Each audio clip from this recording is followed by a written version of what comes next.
আহিছোঁ এটা নতুন ভিডিঅ'লৈ। ভিডিঅ'টো বহুত গুৰুত্বপূৰ্ণ হয়, ভিডিঅ'টো আপোনালোকে শেষলৈ চালে বুজি পাব।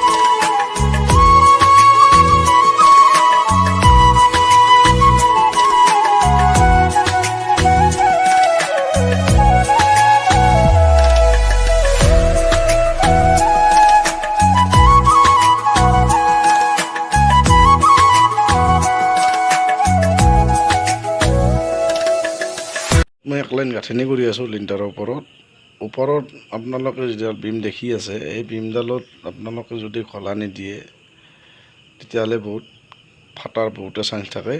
আৰু সচৰাচৰ আমি বিল্ডিঙৰ গাঁথনি কৰিলে একদম ওপৰৰ লাইন টপৰ তাত আমি গাঁথনি নিদিওঁ, ইটা নাগাছোঁ।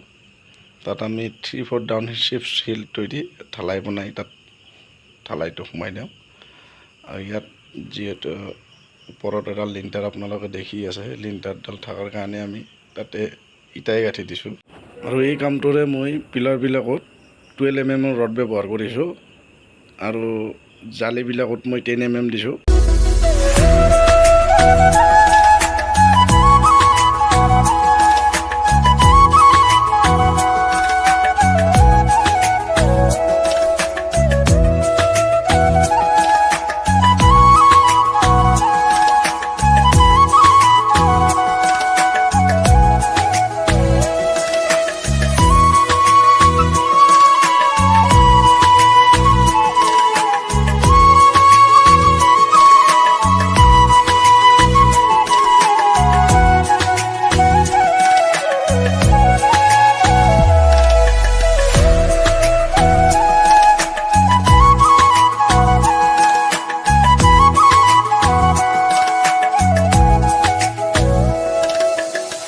প্লাষ্টাৰৰ কাম চলি আছে। প্লাষ্টাৰ আমি কিদৰে কৰোঁ আপোনালোকক গোটেইখিনি দেখাই যাই আছোঁ, আৰু আপোনালোকে কিদৰে কৰে কমেণ্টত আমাক জনাব নাপাহৰিব।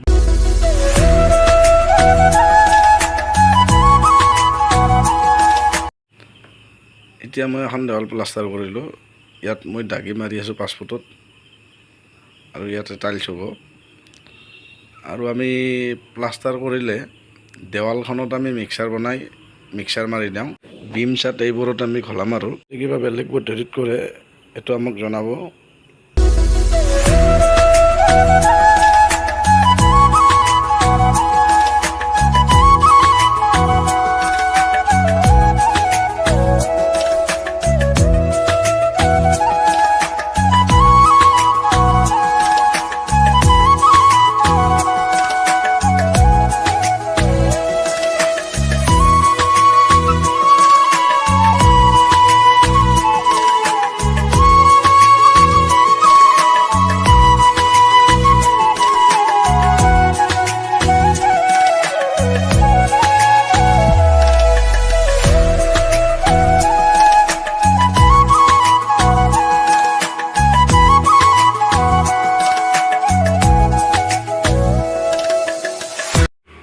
আৰু যদিহে আপুনি দেৱালখন প্লাষ্টাৰ অলনত নমাই আনিব পাৰে তেতিয়াহ'লে কামটো বহুতেই বেছি ভাল হয়।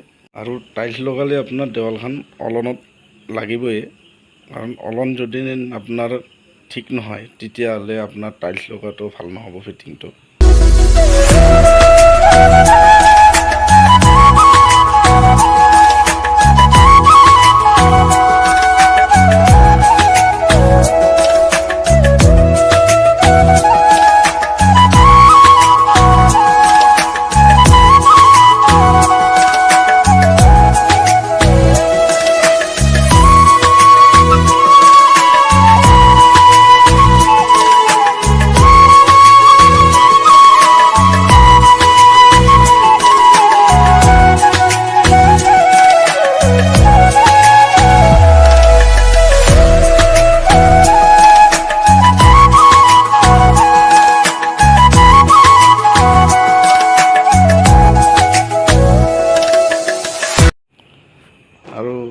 ইয়াতে কাম মোৰ বেছি বাকী নাই আৰু আপোনালোকে দেখা পাব মোৰ ফ্ৰণ্ট ছাইডটো আৰু পিছফাল এই দুখন দেৱালে মুচিব আছে, বাকী গোটেইখিনিয়ে কাম হয় মোটামুটি। এইখিনি মোচা হোৱাৰ পিছত টাইলছৰ কামখিনি বাকী থাকিব, টাইলছৰ কাম লগতে চিট বহোৱা এইখিনি কাম বাকী থাকিব। আৰু মই গোটেইখিনি হোৱাৰ পিছত আপোনালোকক মই বাজেটটো কমিয়াৰে ইয়াত কিমানখিনি বয় বস্তু লাগিলে ৰড, চিমেণ্ট, বালি, শিল ইত্যাদি গোটেইখিনি মই দেখাই দিম আপোনালোকক। আৰু আজিলৈ ইমানেই। ভিডিঅ'টো ভাল লাগিলে কমেণ্ট কৰিব, শ্বেয়াৰ কৰিব আৰু ছাবস্ক্ৰাইব কৰিবলৈ নাপাহৰিব। ধন্যবাদ।